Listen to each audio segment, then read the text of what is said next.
But let's talk to A. Scott Bolden, former chairman of the Washington, D.C. Democratic Party and a Hillary Clinton supporter, and Stacy Washington, a Republican talk show host and Donald Trump supporter. Thank you both for sticking around.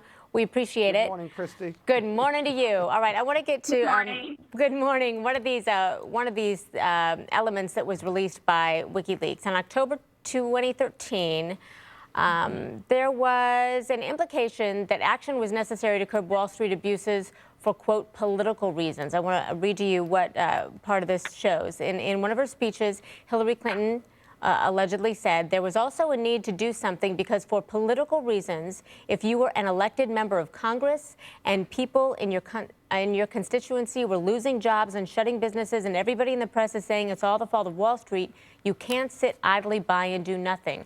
So, Scott, is the implication here that Wall Street wasn't necessarily doing anything wrong, but for political reasons, you needed to make some changes? Well, only the Republicans would say that. Let's be real clear. I condemn, and all of us, including Donald Trump and his supporters, ought to condemn these WikiLeaks that we have tied, the government is tied to Russia. So we can't confirm it in any event. But let me be real clear. For political reasons in Congress and in this country, absolutely. Constituents are hurting. They vote for their elected representatives, and something had to be done. Now, that's only one part of it. The other part is the substantive housing crisis and people like Donald Trump betting on the housing crisis in order to generate more money and to create new products on Wall Street that harm the middle class and the working class and home ownership. Absolutely. That's part of the political process, but that's also an important economic deal that needed to be fixed, and it certainly was. Stacy, what's your reaction?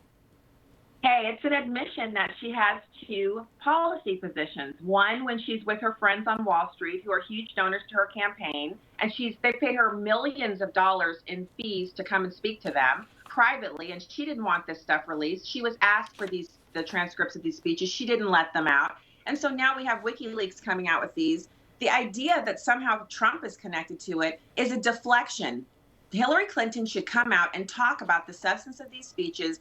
She should apologize. If you have two positions, one in private and one in public, it means you're a liar. It's duplicity, and I think she should address it on television. But, Christi, there's nothing lying going on between Hillary Clinton and her speeches. In fact, a CNN report I just read said, well, by and large, her public position is consistent with what she said to Wall Street. The danger is these leaks give you but one focus or one angle on many things that she said publicly versus privately, and they, by and large, are the same. And by the way, why hasn't WikiLeaks hacked into Donald Trump's campaign and released those? Because WikiLeaks wants him to win, and we know we've leaked WikiLeaks to the Russians, hackers, and Putin. Now, that is a problem, and that's something that Donald Trump and his supporters ought to condemn, much like many Democrats have. We're not going to confirm it, but the good thing is when you look into the Clinton deliberation process, it is completely consistent with her public process